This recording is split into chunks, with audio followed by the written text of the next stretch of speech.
The Scottish Sentencing Council has revised its draft guideline on the sentencing of young people in response to the public consultation exercise which we carried out on this subject.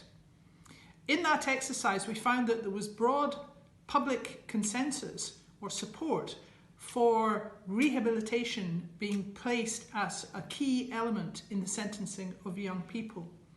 The responses recognised that young people had a greater capacity to change, to move away from their offending behaviour, perhaps be assisted to move away from negative peer influences or exploitative relationships, and so be rehabilitated so that they can get away from offending behaviour, possibly into jobs or employment, and become contributing members of society.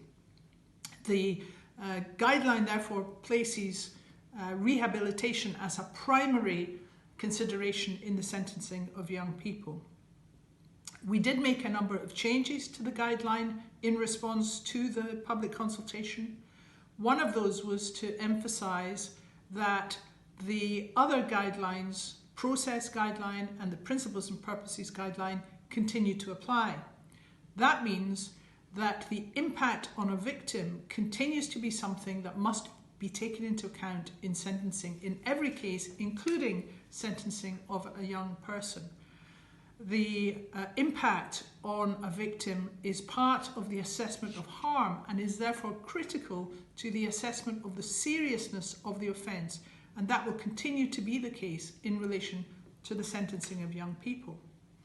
Another major change was in relation to the question of the purposes of sentencing. Although there was broad support for rehabilitation as the primary purpose in relation to young people, the other purposes of sentencing continued to be relevant.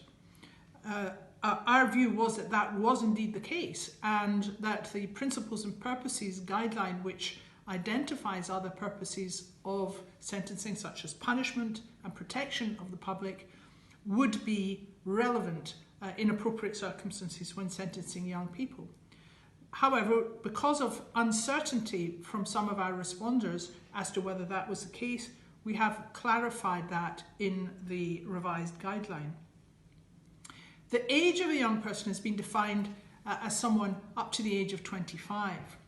The Council proceeds on the basis of evidence in developing all of its guidelines, and there is now compelling evidence in relation to the cognitive development of young brains.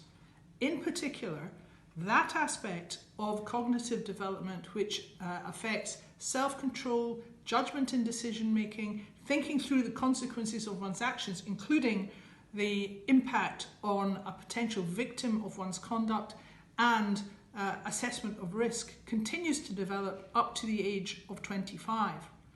That can also be adversely affected by factors such as adverse childhood experiences, traumatic brain injury, and other factors. Some responders questioned whether 25 was an appropriate date or age for a young person to be defined. However, no respondent gave us any evidence contrary to the evidence which we had amassed from research across the world, suggesting that this development continues up to the age of 25. We're also conscious that 25 is being seen both here and elsewhere as a key age in other criminal justice developments. The responses indicated to some extent a knowledge gap, with members of the public not always being aware that sentencing of young people is already dealt with differently from sentencing of more mature individuals. So in short, this guideline, the Council hopes, will assist practitioners and sentencers alike in understanding the process of sentencing a young person and carrying out that exercise. It will give the public a fuller and better understanding of the process and help plug that knowledge gap, which of course is one of the key roles of the Council in helping to promote public awareness of sentencing and the processes which are involved in it. Thank you for watching.